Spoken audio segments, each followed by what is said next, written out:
Update வந்திருக்கு friends. அது என்னென்னு பார்த்தீங்கன்னா, நம்ம வாட்ஸ்அப் ஸ்டேட்டஸை இன்ஸ்டாகிராம் ஸ்டோரியாக வந்து அப்படியே ஷேர் பண்ணிக்கலாம். அது எப்படின்னு பார்த்தீங்கன்னா, இதுக்கு முன்னாடி நம்ம வாட்ஸ்அப் ஸ்டேட்டஸ் வந்து ஃபேஸ்புக் ஸ்டோரியாக வந்து ஷேர் செய்கிற ஃபியூச்சர் வந்து மெட்டா நிறுவனம் வந்து இன்ட்ரடியூஸ் பண்ணியிருந்தாங்க. அதே மாதிரி இப்போ வந்து இன்ஸ்டாகிராம்லேயும் நம்மளோட வாட்ஸ்அப் ஸ்டேட்டஸ் வந்து ஸ்டோரியாக வந்து ஷேர் பண்ணுற மாதிரி புது அப்டேட் வந்திருக்கு.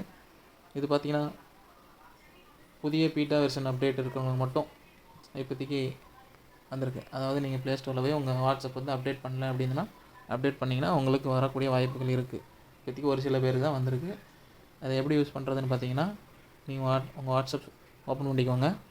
வாட்ஸ்அப் ஓப்பன் பண்ணி அதில் ஸ்டேட்டஸ் அந்த அப்டேட் பக்கத்தில் போயிட்டு அது மேலே பார்த்தீங்கன்னா 3 டாட் இருக்கும். அது கிளிக் பண்ணிங்கன்னா ஷேர் மை ஸ்டேட்டஸ் அப்டேட்னு இருக்கும்.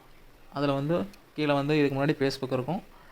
அதாவது உங்களுக்கு அந்த ஃபியூச்சர் எனேபிள் இருந்தால் கீழே இன்ஸ்டாகிராம்னு காட்டும். நீங்கள் அதை இன்ஸ்டாகிராம் கிளிக் பண்ணி உங்களோட இன்ஸ்டாகிராம் அக்கௌண்ட் இதோட வந்து கனெக்ட் பண்ணிக்கிங்கன்னா அதுக்கப்புறம் நீங்கள் வாட்ஸ்அப்பில் இருக்கிற ஸ்டேட்டஸ் வந்து இன்ஸ்டாகிராம் ஸ்டோரியாக வந்து ஷேர் ஆட்டோமேட்டிக்காக ஷேர் ஆகிடும். நீங்கள் வாட்ஸ்அப்பில் மட்டும் ஸ்டேட்டஸ் வச்சிங்கன்னா போதும், ஃபேஸ்புக் அண்ட் இன்ஸ்டாகிராம் ரெண்டுலேயும் வந்து அது ஸ்டோரியாக வந்து நீங்கள் ஷேர் செய்யணும். மேலும் அடுத்த அப்டேட்ஸ் பற்றி தெரிஞ்சிங்கன்னா நம்ம சேனலை வந்து சப்ஸ்கிரைப் பண்ணிக்கோங்க. தேங்க்யூ.